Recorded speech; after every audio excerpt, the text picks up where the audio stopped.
दिल्ली के मुख्यमंत्री अरविंद केजरीवाल जो कि जेल में 177 दिन रहने के बाद अब वो जमानत पर बाहर आ रहे हैं। लेकिन क्या आपको पता है, हरियाणा के होने वाले चुनाव में उनकी पार्टी ने 90 सीटों पर अपने उम्मीदवारों को उतार रखा है। तो उनके जेल से बाहर आ जाने के बाद कितना हरियाणा में इसका असर होगा और किस तरीके से उनके पार्टी के जो नेता हैं, कार्यकर्ता हैं, उनके हौसले बुलंद होंगे, आइए आपको इस वीडियो में समझाते हैं। हरियाणा में कांग्रेस और बीजेपी के अलावा आप एक प्रमुख पार्टी है। दिल्ली से सटे हुए इस राज्य में आपका असर ठीक ठाक माना जाता है। अरविंद केजरीवाल के जेल से बाहर आने के बाद आम आदमी पार्टी के हौसले बुलंद होंगे। उनकी पार्टी ने हरियाणा की सभी 90 सीटों पर अपने उम्मीदवार उतार रखे हैं। लिहाजा अब लग रहा है कि हरियाणा का चुनावी दंगल जोरदार होगा। 2019 में आपने हरियाणा विधानसभा की 46 सीटों पर अपने उम्मीदवार उतारे थे। हालांकि उस समय उसका वोट शेयर महज 1% का रहा। तब से अब तक यमुना में काफी पानी बह गया है। आम आदमी उन लोगों को एक अच्छे विकल्प की तरह दिखती है जो कांग्रेस या बीजेपी को वोट नहीं देना चाहते।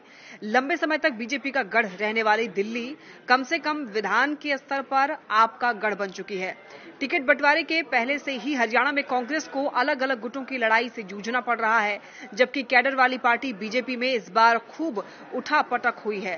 कांग्रेस चुनाव के पहले चाह रही थी कि देश भर में ये संदेश जाए कि उसका इंडिया अलायंस कामयाब है, साथ ही उसे आपका फायदा मिल सके, और इसी लिहाज से कांग्रेस लगातार आपसे गठबंधन करने की कोशिश करती रही।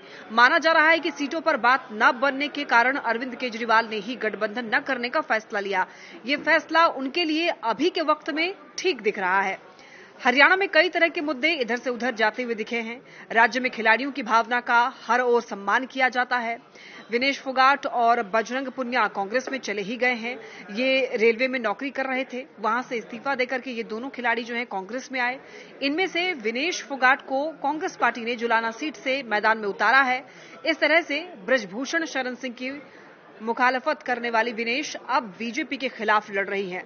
बीजेपी ने कई पुराने नेताओं को टिकट नहीं दिया है। इसमें सावित्री जिंदल भी शामिल है। बड़े उद्योग घराने से ताल्लुक रखने वाली सावित्री अब निर्दलीय चुनाव लड़ रही हैं और भी कई नेता पार्टी से टिकट न मिलने के कारण खफा हैं।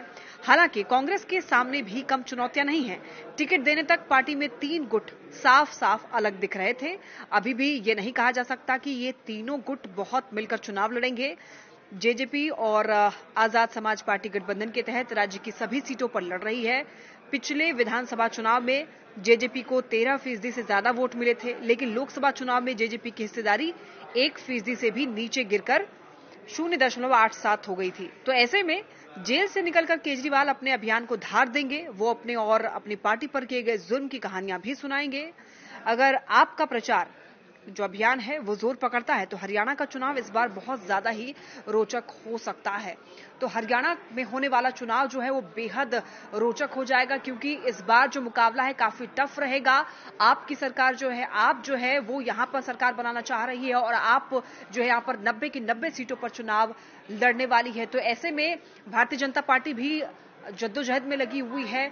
वहां पर जेजेपी भी बिल्कुल पीछे नहीं हट रही है। तो ऐसे में देखना होगा कि इस बार जो है हरियाणा की सत्ता जो है वो किसके हाथ जाती है। वीडियो अगर पसंद आया हो तो इसे शेयर करना ना भूलें।